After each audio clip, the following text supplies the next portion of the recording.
નમસ્કાર મિત્રો, સ્વાગત છે આપનું જીકે ટુડે ગુજરાતીમાં। મિત્રો, ગુજરાત પોલીસ ભરતી બોર્ડ દ્વારા ખૂબ મોટી સંખ્યામાં પોલીસ કોન્સ્ટેબલ અને પીએસઆઈની ભરતી જાહેર કરવામાં આવી છે।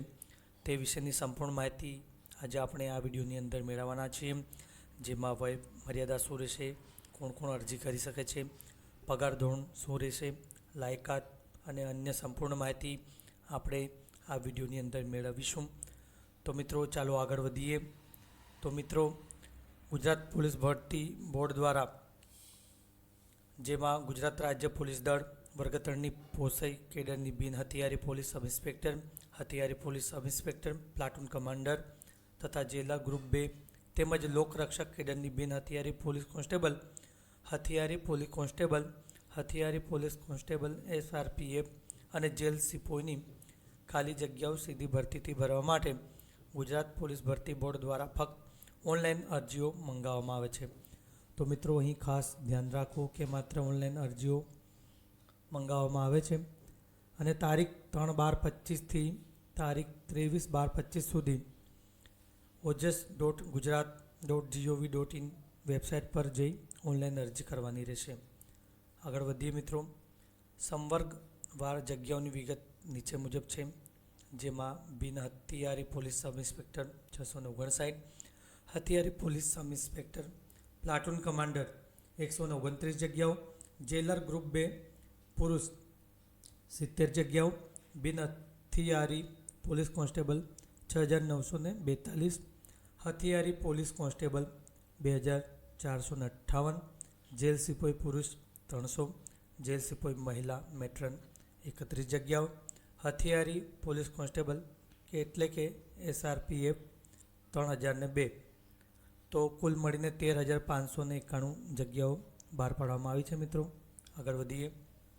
વય મર્યાદા અને શૈક્ષણિક લાયકાત શું રહેશે, જેમાં પોલીસ સબ ઇન્સ્પેક્ટર કેડર માટે વય મર્યાદા જોઈ લઈએ મિત્રો। મહત્તમ 35 વર્ષ અને શૈક્ષણિક લાયકાત છે ઉમેદવાર ભારત અથવા રાજ્ય અધિનિયમથી અથવા તે હેઠળ સ્થપાયેલી અથવા સંસ્થાપિત યુનિવર્સિટીઓ પૈકી કોઈપણમાંથી અથવા તે તરીકે માન્ય થયેલી માન્ય કોઈપણ શૈક્ષણિક સંસ્થામાંથી અથવા યુનિવર્સિટી ગ્રાન્ટ કમિશન અધિનિયમ 1956ની કલમ 3 હેઠળ ડીમ્ડ યુનિવર્સિટી તરીકે જાહેર થયેલ બીજી કોઈપણ શૈક્ષણિક સંસ્થામાંથી મેળવેલ સ્નાતકની પદવી ધરાવતા હોવા જોઈશે, અથવા તો સરકારે માન્ય કરેલ તેની સમકક્ષ લાયકાત ધરાવતા હોવા જોઈશે। તો મિત્રો, અહીં લાયકાતની જે વાત કરવામાં આવી છે, જેમાં સ્નાતકની પદવી મહત્ત્વની છે એમાં, અને વય મર્યાદા રહેશે 35 વર્ષ મહત્તમ। આગળ વધીએ મિત્રો। લોકરક્ષક કેડર માટે જેમાં વય મર્યાદામાં જોઈ લઈએ મિત્રો, 18 વર્ષ કરતાં ઓછી ન હોવી જોઈએ અને 33 વર્ષ કરતાં વધુ ન હોવી જોઈએ। શૈક્ષણિક લાયકાત છે મિત્રો, ધોરણ 12 પાસ, હાયર સેકન્ડરી અથવા ધોરણ 12 સમકક્ષ પરીક્ષા પાસ હોવી જોઈએ। આગળ વધીએ મિત્રો। પોલીસ સબ ઇન્સ્પેક્ટર કેડર અને લોકરક્ષક કેડરમાં ઉપલી વય મર્યાદા બાબતે સૂચનાઓ, જેમાં મિત્રો કેટલીક વય મર્યાદામાં છૂટછાટ મળે છે, જેમાં જનરલ સામાન્ય કેટેગરીના મહિલા ઉમેદવારોને 5 વર્ષ, અનામત કેટેગરીના પુરુષ ઉમેદવારોને 5 વર્ષ, અનામત કેટેગરીના મહિલા ઉમેદવારોને 10 વર્ષ, મહત્તમ 45 વર્ષ। રમતવીરો માટે ઉપર જણાવેલ અનુક્રમ નંબર 1 થી 3 મુજબની છૂટછાટ ઉપરાંત ઉપલી વય મર્યાદામાં વધારાની છૂટ, જેમાં 5 વર્ષ, મહત્તમ 45 વર્ષ સુધી। માજી સૈનિક ઉમેદવારો ઉપલી વય મર્યાદામાં તેઓએ બજાવેલ ફરજના સમયગાળા ઉપરાંત 3 વર્ષ સુધીની છૂટછાટ મળવાપાત્ર રહેશે। પોલીસ સબ ઇન્સ્પેક્ટર કેડર અને લોકરક્ષક કેડર માટે જરૂરી સૂચનાઓ, જેમાં કોમ્પ્યુટર જ્ઞાન। તો મિત્રો, આ જગ્યાઓ માટે તમને કોમ્પ્યુટર નોલેજ પણ હોવું જોઈએ। તમામ ઉમેદવારો ભરતી નિયમો મુજબ ગુજરાતી અથવા હિન્દી અથવા બંને ભાષાનું જરૂરી જ્ઞાન ધરાવતા હોવા જોઈશે। શારીરિક ધોરણો લઘુત્તમ પુરુષ ઉમેદવારો માટે, જેમાં મૂળ ગુજરાતના અનુસૂચિત જનજાતિના ઉમેદવારો માટે ઊંચાઈ 162 સેન્ટીમીટર, છાતી સેમીમાં ફૂલાવ્યા વગરની 79 અને ફૂલાવેલી 84 હોવી જોઈએ સેન્ટીમીટરમાં। અનુસૂચિત જનજાતિના ઉમેદવારો સિવાયના તમામ ઉમેદવારો માટે ઊંચાઈ 165, અને છાતી 79 ફૂલાવ્યા વગરની, ફૂલાવેલી 84 સેન્ટીમીટર હોવી જોઈએ. હવે મહિલા ઉમેદવારો માટે ઊંચાઈ જોઈ લઈએ મિત્રો. મૂળ ગુજરાતના અનુસૂચિત જનજાતિના ઉમેદવારો માટે 150, અનુસૂચિત જનજાતિના ઉમેદવારો સિવાયના તમામ ઉમેદવારો માટે 155 મહિલા ઉમેદવારો માટે. આગળ વધીએ મિત્રો. પરીક્ષાની ફી, જેમાં PSI કેડર માટે ફીની રકમ છે ₹100, લોકરક્ષક કેડર માટે પણ ₹100 અને બોથ એટલે PSI અને LRD માટે ટોટલ ₹200 ફી બેંક ચાર્જીસ સાથે ભરવી પડશે. પગાર ધોરણ. પોલીસ સબ ઇન્સ્પેક્ટર કેડરમાં બિન હથિયારી પોલીસ સબ ઇન્સ્પેક્ટર અને જેલર ગ્રુપ 2 સંવર્ગમાં પસંદગી પામેલ ઉમેદવારોનો પ્રવર્તમાન હુકમો મુજબ કરારનો સમયગાળો 5 વર્ષનો રહેશે. આ સમય દરમિયાન માસિક 49,600 ના એકત્રિત વેતન તેમજ સરકારશ્રી જો કોઈ બીજા ભથ્થા નક્કી કરે તો તે મુજબના વેતનથી ફિક્સ પગાર જ મળવાપાત્ર થશે. તો મિત્રો 5 વર્ષ માટે 49,600 મળવાપાત્ર થશે. ત્યારબાદ બીજી એક વિગત જોઈ લઈએ મિત્રો. પોલીસ સબ ઇન્સ્પેક્ટર કેડરમાં હથિયારી police sub inspector platoon commander સંવર્ગમાં પસંદગી પામેલ ઉમેદવારનો પ્રવર્તમાન હુકમો મુજબનો કરારનો સમયગાળો 27 માસનો રહેશે. આ સમય દરમિયાન માસિક 49,600 ના એકત્રિત વેતન તેમજ સરકારશ્રી જો કોઈ બીજા ભથ્થા નક્કી કરે તો તે મુજબ વેતનથી ફિક્સ્ડ પગાર જ મળવાપાત્ર થશે.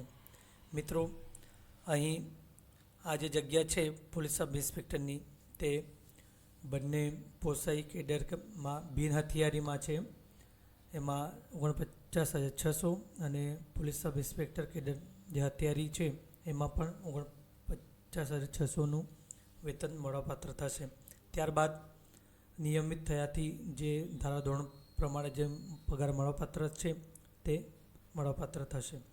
હવે પગાર ધોરણ. લોકરક્ષક કેડરમાં બિન હથિયારી કોન્સ્ટેબલ, હથિયારી કોન્સ્ટેબલ, જેલ સિપોઈ પુરુષ અને જેલ સિપોઈ મહિલામાં પસંદગી પામેલ ઉમેદવારો પ્રવર્તમાન હુકમો મુજબ લોકરક્ષક સંવર્ગમાં કરાર આધારિત અવધિ માટે ફિક્સ માસિક વેતનથી કરારની શરતો મુજબ નિમણૂક મેળવશે.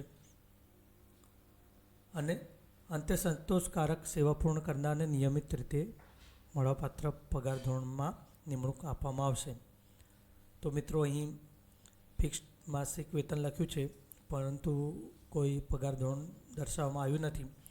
પરંતુ હાલમાં ગુજરાતની વર્ગ 3ની મોટાભાગની કેડરોમાં 26,000નું વેતન મળવાપાત્ર છે. તો અહીં પણ એ પ્રકારે મળવાપાત્ર થશે. હથિયારી કોન્સ્ટેબલ SRPFમાં પસંદગી પામેલા ઉમેદવારો પ્રવર્તમાન હુકમો મુજબ લોકરક્ષક સંવર્ગમાં કરાર આધારિત અવધિ માટે ફિક્સ્ડ માસિક વેતનથી કરારની શરતો મુજબ નિમણૂક મેળવશે. કરારને અંતે સંતોષકારક સેવા પૂર્ણ કરનારને નિયમિત રીતે મળવાપાત્ર પગાર ધોરણમાં નિમણૂક આપવામાં આવશે. તો મિત્રો, ઉપર મુજબ લોકરક્ષક બિન હથિયારી કોન્સ્ટેબલ પ્રમાણે અહીં પણ પગાર મળવાપાત્ર થશે. હવે મિત્રો, પોલીસ સબ ઇન્સ્પેક્ટર કેડર પરીક્ષાના ચરણો, જેમાં સ્ટેજ 1 અને સ્ટેજ 2, જેમાં સ્ટેજ 1માં ફિઝિકલ ટેસ્ટ અને સેકન્ડ સ્ટેજમાં મેન એક્ઝામ. લોકરક્ષક કેડરમાં પરીક્ષાના ચરણોમાં જોઈએ મિત્રો, તેમાં પણ stage 1 physical test, second stage objective MCQ test. Physical ટેસ્ટની માહિતી મેળવીએ મિત્રો. તો તમામ જગ્યાઓ માટે નીચે પ્રમાણે એક જ સંયુક્ત શારીરિક કસોટી યોજાશે, જેમાં દોડ છે પુરુષ માટે 5,000 મીટર, વધુમાં વધુ 25 મિનિટમાં દોડ પૂરી કરવાની રહેશે. મહિલા ઉમેદવારો માટે 1,600 મીટર દોડ, વધુમાં વધુ 9 મિનિટ અને 30 સેકન્ડમાં દોડ પૂરી કરવાની રહેશે. એક સર્વિસમેન 2,400 મીટર દોડ, વધુમાં વધુ 12 મિનિટ અને 30 સેકન્ડમાં દોડ પૂરી કરવાની રહેશે. પોલીસ સબ ઇન્સ્પેક્ટર કેડર ભરતી માટે જરૂરી સૂચનાઓ, જેમાં મિત્રો શારીરિક ક્ષમતા કસોટી, ફિઝિકલ એફિશિયન્સી ટેસ્ટ તથા શારીરિક માપદંડ કસોટીમાં ઉત્તીર્ણ થનાર તમામ ઉમેદવારોને પોલીસ સબ ઇન્સ્પેક્ટર કેડરની સેકન્ડ સ્ટેજ મેન એક્ઝામમાં બોલાવવામાં આવશે. જેમાં સેકન્ડ સ્ટેજ મેન એક્ઝામની માહિતી જોઈએ મિત્રો. કુલ 300 માર્ક્સનું 2 પેપર હશે, જેમાં જનરલ સ્ટડીઝ MCQ 200 માર્ક્સ અને ગુજરાતી અને ઇંગ્લિશ લેંગ્વેજ સ્કિલ 100 માર્ક્સ. બંનેમાં 3 કલાકના પેપરો હશે. કુલ 6 કલાકના પેપરમાં 300 માર્ક્સ, જેમાં સ્ટેજ 1 પેપર 1 જોઈએ મિત્રો, જેમાં જનરલ સ્ટડી MCQs, જેમાં પાર્ટ A અને B રહેશે. કુલ 100 માર્ક્સના MCQs અને 40% ક્વોલિફાઈંગ સ્ટાન્ડર્ડ રહેશે મિત્રો. જેમાં સિલેબસમાં જોઈએ રિઝનિંગ અને data interpretation 50 marks, quantitative aptitude 50 marks, એમ 100 ગુણ પાર્ટ એમાં. અને પાર્ટ બી 100 માર્ક્સ, 100 MCQs અને 40% ક્વોલિફાઈંગ સ્ટાન્ડર્ડ રહેશે. જેમાં ટોપિક છે the constitution of India and public administration 25 marks, history, geography, cultural heritage 25 marks, current affairs અને general knowledge 25, environment science and tech and economics 25, એમ 100 marks. Paper 2 જેમાં ગુજરાતી અને English language સ્કિલનું paper હશે મિત્રો, જે ડિસ્ક્રિપ્ટિવ હશે. જેમાં પાર્ટ એમાં ગુજરાતી લેંગ્વેજ સ્કિલ, જેમાં ટોટલ કુલ 70 માર્ક્સનું હશે. અને પાર્ટ બી ઇંગ્લિશ લેંગ્વેજમાં 30 માર્ક્સનું ડિસ્ક્રિપ્ટિવ પેપર આવશે. તો આ પ્રમાણે કુલ સ્ટેજ 2 પોલીસ સબ ઇન્સ્પેક્ટર માટે 300 માર્ક્સનું રહેશે. આગળ વધીએ મિત્રો. વિશેષ ગુણ ભારાંક. તો મિત્રો NCCનું માન્ય C સર્ટિફિકેટ ધરાવનાર ઉમેદવારોને વધારાના 2 ગુણ આપવામાં આવશે. અને રાષ્ટ્રીય રક્ષા યુનિવર્સિટી અથવા નેશનલ ફોરેન્સિક સાયન્સ યુનિવર્સિટી દ્વારા આપવામાં આવેલ 1 વર્ષ અથવા તેથી વધુ સમયગાળાની કોઈપણ ડિપ્લોમા અથવા સ્નાતક ડિગ્રી કે post graduation diploma post graduation degree ધરાવતા ઉમેદવારોને નીચે દર્શાવેલા વધારાના ગુણ આપવામાં આવશે. જેમાં 1 વર્ષ માટે 5 ગુણ, 2 વર્ષની ડિગ્રી માટે કાં તો ડિપ્લોમા માટે 9 ગુણ, 3 વર્ષ માટે 12 ગુણ, 4 વર્ષ કે તેથી વધુ 15 ગુણ મળવાપાત્ર થશે. લોકરક્ષક કેડરની ભરતી માટે જરૂરી સૂચનાઓ. તો મિત્રો આગળ આપણે જોઈ ગયા પોલીસ સબ ઇન્સ્પેક્ટર માટે જે શારીરિક કસોટી અને ત્યારબાદ સેકન્ડ સ્ટેજની એક્ઝામ, એ પ્રમાણે આમાં પણ પ્રોસિજર છે. જેમાં શારીરિક ક્ષમતા કસોટી તથા શારીરિક માપદંડ કસોટીમાં ઉત્તીર્ણ થનાર ઉમેદવારને લોકરક્ષક કેડરની સેકન્ડ સ્ટેજ ઓબ્જેક્ટિવ MCQ ટેસ્ટમાં બોલાવવામાં આવશે. જેમાં મિત્રો કુલ 200 માર્ક્સ નું પેપર હશે, 3 કલાકનું અને 180 મિનિટ માટે. પાર્ટ એમાં 80 માર્ક્સ, 80 MCQ અને 40% ક્વોલિફાઈંગ સ્ટાન્ડર્ડ. જેમાં મિત્રો સિલેબસ હશે રિઝનિંગ અને data interpretation 30 marks, quantitative aptitude 30 marks, comprehension in Gujarati language 20 marks, એમ ટોટલ 80 માર્ક્સ પાર્ટ એમાં આવશે. પાર્ટ બીમાં 120 માર્ક્સ, 120 MCQ, જેમાં પણ 40% મિનિમમ ક્વોલિફાઈંગ સ્ટાન્ડર્ડ રહેશે. સિલેબસ જોઈએ મિત્રો, the constitution of India 30 marks, current affairs, science and technology, general knowledge 40 marks, history, cultural heritage and geography of Gujarat and Bharat 50 marks, એમ total 120 marks. એમાં વિશેષ ગુણભારક જોઈએ કોન્સ્ટેબલ માટે. NCC C સર્ટિફિકેટ ધરાવનાર ઉમેદવારોને બધાને 2 ગુણ આપવામાં આવશે. અને રાષ્ટ્રીય રક્ષા યુનિવર્સિટી તેમજ નેશનલ ફોરેન્સિક સાયન્સ યુનિવર્સિટી દ્વારા આપવામાં આવેલ 1 વર્ષ અને તેથી વધુ સમયગાળાની કોઈપણ ડિપ્લોમા, સ્નાતક degree, post graduation diploma, post graduation degree ધરાવતા ઉમેદવારોને નીચે દર્શાવેલ વધારાના ગુણ આપવામાં આવશે. જેમાં 1 વર્ષ માટે 3, 2 વર્ષ માટે 5 ગુણ, 3 વર્ષ માટે 8 ગુણ અને 4 કે તેથી વધારે જેમાં 10 ગુણ આપવામાં આવશે. તો મિત્રો આ મહત્ત્વની વેબસાઇટ છે, નોંધ કરી લેજો. gprb.gujarat.gov.in જે ગુજરાત પોલીસ રિક્રુટમેન્ટ બોર્ડની વેબસાઇટ છે. અને ojas.gujarat.gov.in જેમાં આપણે આપનું ફોર્મ ઓનલાઈન ભરી શકશો. તો મિત્રો આપને આ માહિતી ગમી હોય તો વિડીયોને લાઇક અને શેર કરજો. વિડીયો પર નવા હો અને ચેનલ પર નવા હો તો અમારી ચેનલને સબસ્ક્રાઈબ કરજો અને આપના મિત્રો સુધી આ માહિતી પહોંચાડજો, જેથી તેઓ પણ આ ભરતીનો લાભ લઈ તેઓ ફોર્મ ભરી શકે અને તેમનું ફ્યુચર બનાવી શકે. આભાર.